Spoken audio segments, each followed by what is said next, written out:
Dear students, Assalamu alaikum and welcome back to Plant Physiology course with the parent topic of plant-water relations.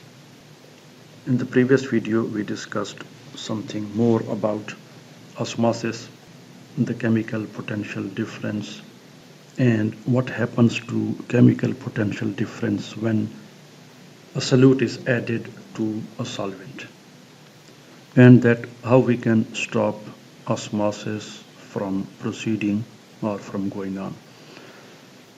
In the previous video, as the diagram is right in front of you, we have two solutions, a solution in the beaker and a solution in the osmometer or in the tube with different concentrations. Now, a couple of handy terms that we frequently use when we compare two solutions. These are relative terms and they are used to compare solutions. And hopefully you will be aware of these terms. And these are hypotonic and hypertonic solution.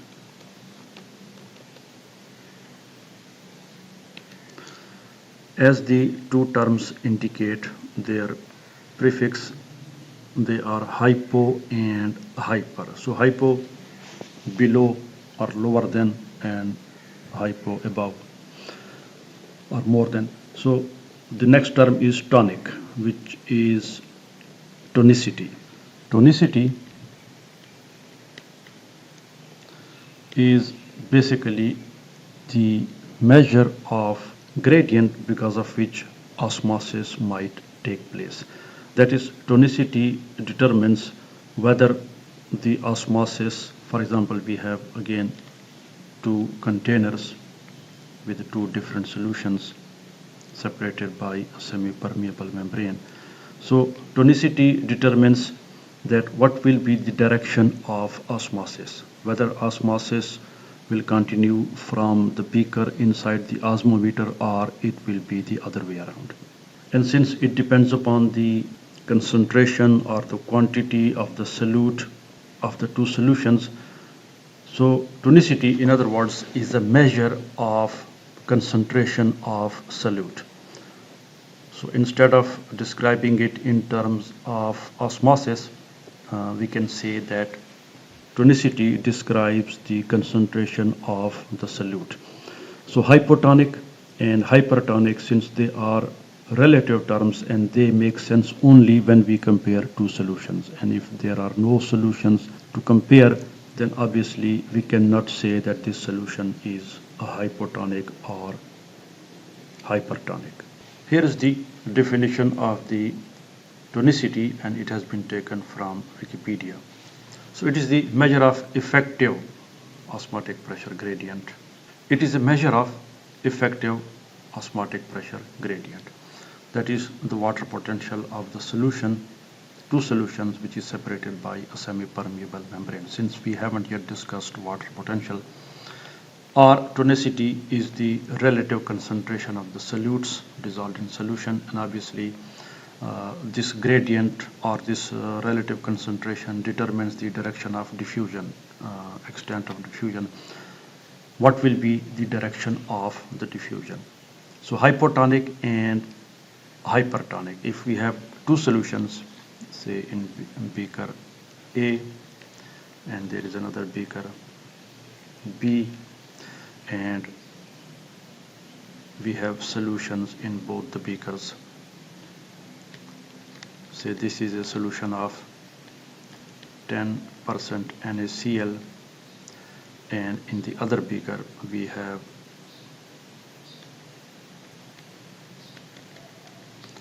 30% sucrose solution.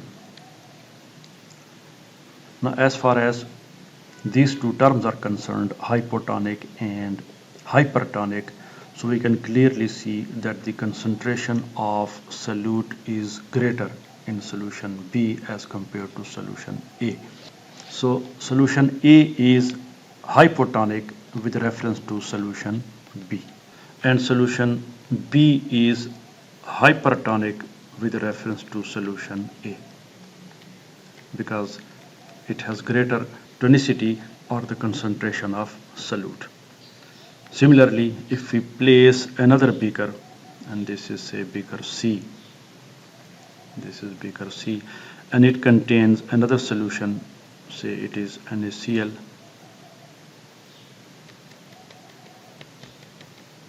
and it is 5% NaCl. Now solution C is hypotonic to solution A, and solution A will be hypertonic as compared to solution C. So as you can see, this is a relative term and it describes the direction of osmosis or direction of diffusion, or it determines this term tonicity or hypertonic and hypotonic. So if we separate these two solutions, for example, by a semi-permeable membrane, so concentrations of these solutions or tonicity tells us that direction of the osmosis will be from solution A to solution B, from hypotonic to hypertonic.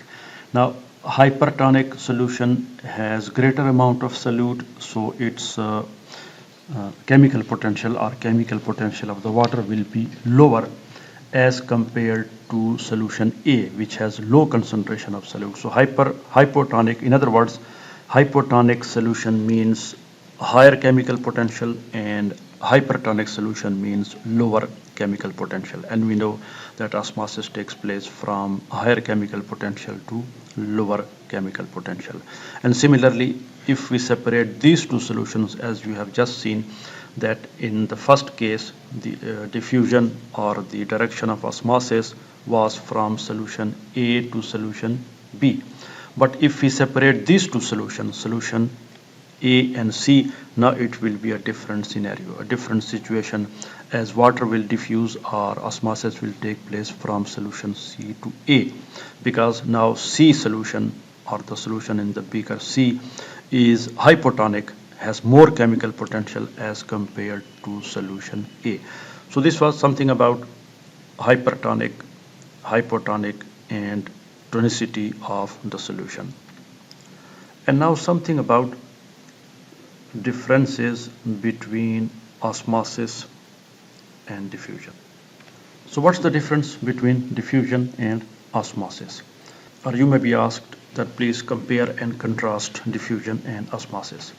As far as the comparison is concerned, or the common characters or the common features of diffusion and osmosis are, that is, both of them, diffusion as well as osmosis, they take place from a region of higher chemical potential to a region of lower chemical potential. That is, along a chemical potential gradient, along an energy gradient. Both osmosis and diffusion are spontaneous processes. They are both spontaneous processes, and when osmosis and diffusion take place, there is an increase in disorder, increase in entropy, because they are spontaneous process, and according to second law of thermodynamics, the system and the surroundings, they tend toward increasing disorder. There is an increase in disorder. So they move from higher chemical potential to lower chemical potential along a chemical potential gradient or energy gradient. They are both spontaneous processes. They take place without the expenditure of external energy. When osmosis and diffusion take place, there is an increase in entropy, increase in disorder, and we usually arrive at an equilibrium when the diffusion or the osmosis stops. So mostly both the processes, they end up in equilibrium, that is maximum disorder, and we have already seen these terms in the previous videos. You can refer to those videos if you like to. So they end up in So in equilibrium, these were the so to say common points or the features that both osmosis and diffusion share. Now let's talk about some of the differences, and you would say that one of the obvious difference is presence of a semi-permeable membrane. Now this membrane is present in osmosis and absent in diffusion, semi-permeable membrane. In osmosis there is a semi-permeable membrane, whereas in diffusion it is absent. So permeable membrane, it is present in osmosis and absent in diffusion. Very simple. And if you remember, we have discussed in the previous videos that osmosis is basically concerned with the molecules, the movement of molecules of the solvent across a semi-permeable membrane. Whereas in diffusion, there is no such restriction, and we generally talk about any substance that can diffuse. Now it may be liquid in liquid, or it may be gas in gas, or it may be solid in liquid, whatever it might be. But in osmosis, we mostly talk about the solvent, and since we are talking about plants and water relations, so we are mostly concerned with the water as a solvent.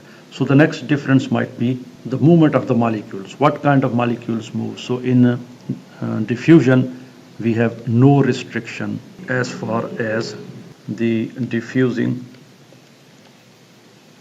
substance is concerned.